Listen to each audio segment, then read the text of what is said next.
Hi, I'm Sarah, and this is a continuation on vampire simulations of anti-ferromagnetic materials. So in this tutorial, we're going to focus on more complicated anti-ferromagnetic materials and real structures. So before we just kind of made up an anti-ferromagnet, so in this tutorial, we're going to run through real anti-ferromagnetic materials. So we're going to start with manganese to gold. So this is the structure of manganese to gold. It goes in planes, so you've got manganese, gold, manganese, manganese, gold, manganese, and that's shown in this diagram here. So the blue is manganese, then the red would be gold, and then the green would be manganese, then the blue is manganese again. So there are three different atoms in our crystallographic unit cell. So there are three, these are manganese, manganese, and gold, one from each sublattice. So you've got two manganese sublattices and one gold sublattice. So what we want to do is we want to create a file which will output all of the atoms in the magnetic unit cell. So we've got three in our crystallographic unit cell. There should be more than that in our magnetic unit cell. So we want to calculate the magnetic unit cell for manganese to gold. So this is the number of atoms which have all of the crystallographic and magnetic information. So for our system, that is these 6 atoms here. So if you copy those atoms in any direction, if you copy them upwards, if you copy them this way or this way, you end up creating exactly the same structure as would be created by adding more atoms. So the first step, what we need to do is we need to list the positions of these atoms. So if we take the blue one to be 0, 0, 0, we can then imagine that the blue one next to it is at 1, 0, 0, so the red one in the middle is at 0.5. If we then imagine, so this is exactly the same, so that was X, it's exactly the same in Y. If we now think about Z, so the blue one at the bottom is at 0, the blue one at the top is at 1. So that means that this structure is, so the green one is at 33% and the red one is at 66%. So it goes 0, 0.33 and 0.66. So then if you copy the structure upwards, the blue one will be again at 1. So what we first need to do is we need to put in the atom IDs for the structure that we've created into our unit cell file. So we just list them all the way down here. We write the X, Y, Z positions, that we then write the material. So the different colours here represent the different sublattices. So if we make material, the blue material sublattice 0, red sublattice 1 and green sublattice 2, then you just write those into the material column and then keep the height and the width, both of them at 0. So the next step is to define the exchange interactions. So this is when it becomes slightly more complicated. The important interactions in manganese to gold are the first nearest neighbour, the second nearest neighbour, and the third nearest neighbour interaction. So nearest neighbour 1 is the nearest neighbour interaction. So this from this green atom is to the one that's in the centre. So this is diagonal. The nearest neighbour 2 is the interactions along Z. So this is up and down. And nearest neighbour 3 is from our atom to the nearest neighbours in the X and the Y plane. So the values for these are written here. So J1 is minus 10 times 10 to the minus 21. J2 is minus 14 times 10 to the minus 21. And J3 is 4 times 10 to the minus 21. Positive 4 times 10 to the 21, minus 21. So there are 8 J1 interactions, 2 J2 interactions, and 4 J3 interactions. So for the J1 interaction, that goes to all the other sublattices. So there's 2 other sublattices, and that occurs 4 times to each sublattice.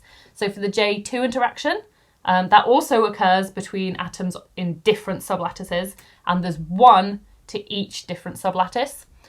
4 is the ferromagnetic interaction, so that occurs between atoms in the same sublattice, and there is 4 of those in total. So now we know all of the interactions that occur, what we can do is we can start to model our system. So we have already the first half of the unit cell input file, which lists all of the atoms. In the second half, what we can do is we list all the interactions. So this just basically means that we have to loop over every atom in the unit cell. And then as we did before, what we need to do is we need to create the 27 other unit cells around it, loop over all of them, and calculate the J1, J2, and J3 interactions for all of these, for every single atom. So this should be 6 times 8 plus 2 plus 4 interactions. 8 times 14 interactions. So the unit cell input file has exactly the same structure as we had before. So we've got an interaction ID, 0 to n, and then we've got atom I, atom j, which unit cell it's in around the initial unit cell, and the interaction strength, which just goes from 0 to 1. So now what we need to do is we need to create the material file. So if you remember, we have 3 materials: manganese, manganese, and gold. So gold is completely non-magnetic, so that's material 3 down here, and so it doesn't interact at all with the other 2 manganese sublattices, and it's just non-magnetic, so we just write material 3 non-magnetic. And then so all of these interactions that are gold are basically just removed from the simulation. We then have material 1 and 2, both of these are manganese. So the important things to note in this input file is the atomic spin moment, which is 3.97, and the exchange matrix. So the exchange matrix just has the values that are written, just has the same values that we had here. I've just put them in milli Rydberg instead because that's how I got them from the paper. I then take the uniaxial anisotropy constant. So it actually has, manganese 2 gold has a in-plane anisotropy. So you get this by putting a negative uniaxial anisotropy. So this means that you're probably going to get planes of magnetization pointing anti-parallel to each other. So what we want to do is we want to try and calculate the Néel temperature of manganese 2 gold. So in my unit cell file, I have my .mat file, my UCF file, and my input file. So you can see the .mat file here, and it looks exactly like the one that was just on the slide a moment ago. Then our input file, so I've created a system which is 5 by 5 by 5 nanometers. I've called my .mat file and my .ucf file. I've set the time step, so I'm going to call a field cooling program. So this is exactly like we did in the first tutorial for the anti-ferromagnet. It's going to start at a really high temperature and then slowly cool the sample to a low temperature. So I've set a cooling time of 0.1 nanoseconds and a total number of time steps and a minimum temperature and a maximum temperature. I'm going to increase the maximum temperature because we expect the Curie temperature to be 1300 Kelvin.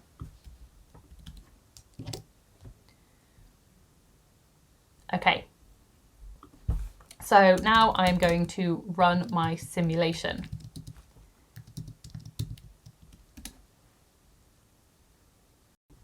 So now my simulation has run. I can open the output file and we can have a look at it. So here we have our output file. As you can see, we've started at like 2000 Kelvin, and at 2000 Kelvin, the magnetization length is very, very low. So what we outputted was time, temperature, material magnetization. So this is the first material. So we've got mx, my, mz, and ml of the first manganese sublattice, and then mx, my, mz, and ml of the second manganese sublattice. We then have a row of zeros. So 0, 0, 0, 0, because it's non-magnetic, and they're the gold atoms. So they just output 0 because they are non-magnetic. So now what we want to do is we want to plot this so we can see the temperature dependence.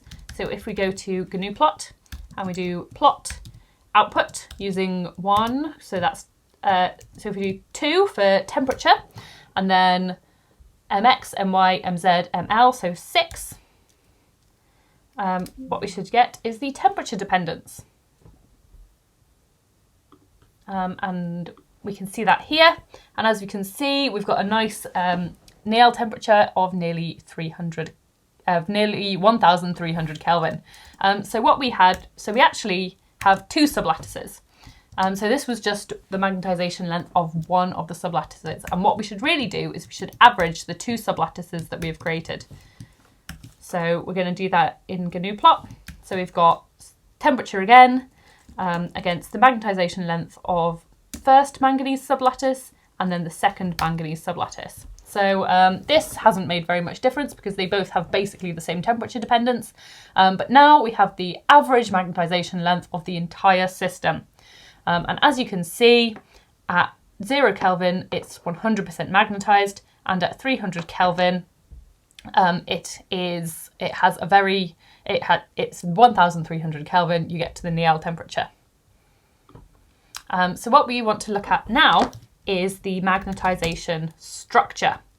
So if we open output again and go to the end of the column, end of the file, so this is at 0 Kelvin.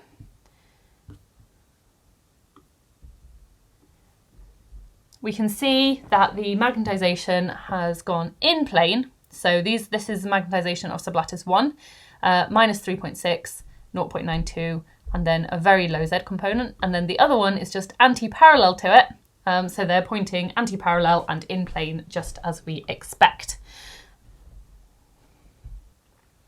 So this is a picture that I've created using Povray. You can do this. All the information is available in the visualization tools video, so I won't go through it again. So this has been a short tutorial on how to model manganese 2 gold using the Vampire software package.